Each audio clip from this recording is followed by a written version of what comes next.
হে বন্ধুরা, কেমন আছো? তো আজকে আমি আরও একটি নতুন ভিডিও নিয়ে এসেছি, যেখানে আমি ওপ্পো এর নতুন স্মার্টফোন ওপ্পো Reno 12 Pro এর সম্পর্কে কথা বলবো। এই ফোনে কিছু লিক বেরিয়ে এসেছে, কিন্তু এই লিকগুলো এখনও কনফার্ম হয়নি। তবে এইসব স্পেসিফিকেশনগুলো সম্ভব থাকতে পারে। তো আজকে এসব নিয়ে কথা বলবো। তো চলুন আর দেরি না করে ভিডিওটিকে শুরু করি। তো সর্বপ্রথম আমরা এই ফোনের বিল্ড কোয়ালিটি আর এর ডিজাইনের সম্পর্কে কথা বলবো। এই ফোনের পেছনে আপনারা গ্লাস পেয়ে যাবেন, আর ফ্রেমেতে প্লাস্টিকে দেওয়া হয়েছে। তার সাথে গ্লাস ফ্রন্ট এতে আপনারা পেয়ে যাবেন, আর সম্ভবত আসাই গ্লাসের প্রোটেকশন এতে দেওয়া থাকবে, অথবা কর্নিং গোরিলা গ্লাস 5 প্রোটেকশন এতে আপনারা পেয়ে যাবেন। আর তার সাথে এতে আপনারা IP65 রেটিং পেয়ে যাবেন। তো বোঝা যাচ্ছে এই ফোন ওয়াটার ডাস্ট রেজিস্ট্যান্ট থাকবে। তো এখন এই ডিজাইনের সম্পর্কে কথা বললে শোনা যাচ্ছে এই ফোন কিছুটা ওপো Reno 11 এর মতো দেখতে হবে। তার মানে এই ফোনের উপরে বাপাশে ট্রিপল ক্যামেরা হাউজিং থাকবে ফ্ল্যাশের সাথে, নিচে ওপো এর লোগো পেয়ে যাবেন, আর সামনে সিঙ্গেল পাঞ্চল ক্যামেরার সাথে ডিসপ্লে পেয়ে যাবেন। আর এই ফোনে সম্ভবত ব্ল্যাক অ্যান্ড ব্লু কালারে এই ফোনটি আপনারা দেখতে পাবেন। তো এর সাথে আরও একটি কালার আসতে পারে, কিন্তু এখন অবধি ব্ল্যাক অ্যান্ড ব্লু কালারটাই কনফার্ম শোনা যাচ্ছে। এই লিকের উপর নির্ভর করলে এই ফোনের বিল্ড আর ডিজাইন খুব ভালো পেয়ে যাবেন। এখন এই ডিসপ্লে সম্পর্কে কথা বললে এই ফোনে আপনারা 6.7 ইঞ্চের FHD plus 10 bit amoled panel পেয়ে যাবেন।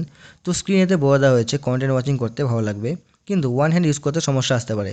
তার সাথে এতে 24x1080 পিক্সেল রেজুলেশন পেয়ে যাবেন, 20:9 এক্সপেক্ট রেশিও পেয়ে যাবেন, 451 PPI এর পিক্সেল ডেন্সিটি পেয়ে যাবেন, 2600 নিটসের পিক ব্রাইটনেস দেওয়া হয়েছে, 120 হার্জ রিফ্রেশ রেট পেয়ে যাবেন, 360 হার্জ টাচ স্যাম্পলিং রেটের সাথে। তার সাথে HDR10+ পাবেন ওয়াইড ওয়ান L1 এর সার্টিফিকেশনের সাথে। তো এই ফোনের ডিসপ্লে খুব ভালো দেওয়া হয়েছে, কন্টেন্ট ওয়াচিংয়ে কোনো রকম অসুবিধা হবে না। ইনডোর আউটডোর ভিজিবিলিটি ভালো পেয়ে যাবেন।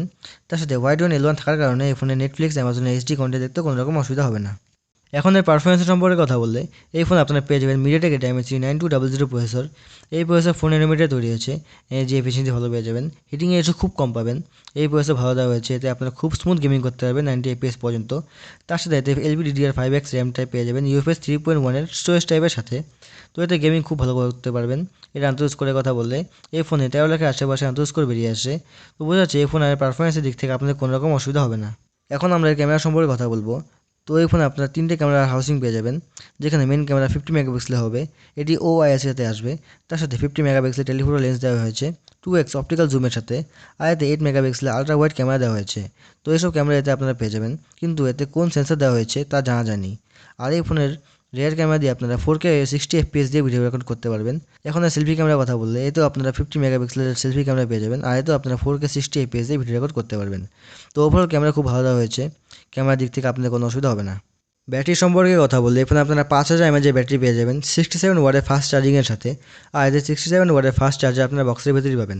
তো ব্যাটারি কম্বিনেশন ভালো দেওয়া হয়েছে। এখন সেন্সর সম্পর্কে কথা বললে এই ফোনে আপনারা আন্ডার ডিসপ্লে ফিঙ্গারপ্রিন্ট সেন্সর পেয়ে যাবেন, ফেস আনলকের অপশন পাবেন, আর বাদবাকি সমস্ত ধরনের সেন্সর সাপোর্ট আপনারা এতে পেয়ে যাবেন। এখন সফটওয়্যার সম্পর্কে কথা বললে এই ফোন Android 14 সাথে আসবে, আর এতে কালার ওয়াইজ 14 দেওয়া হয়েছে। এই ফোন সম্ভবত দুটো ভেরিয়েন্ট লঞ্চ হবে, 12+256GB আর 12+512GB।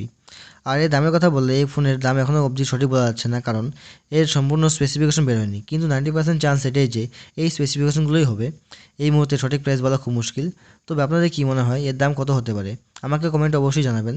আর এই ফোনের লঞ্চিং ডেট জানা যায়নি, তবে সম্ভবত জুন মাসের দিকে এই ফোন লঞ্চ হবে। তবে এর মধ্যে কনফার্ম কিছু বের হলেই আমি আপনাদের জানাবো। আর এই ভিডিওটি ভালো লাগলে লাইক, শেয়ার, সাবস্ক্রাইব করতে একদমই ভুলবেন না। তো আবার দেখা হবে আরও একটি নতুন ভিডিওর সাথে, ততক্ষণের জন্য টাটা।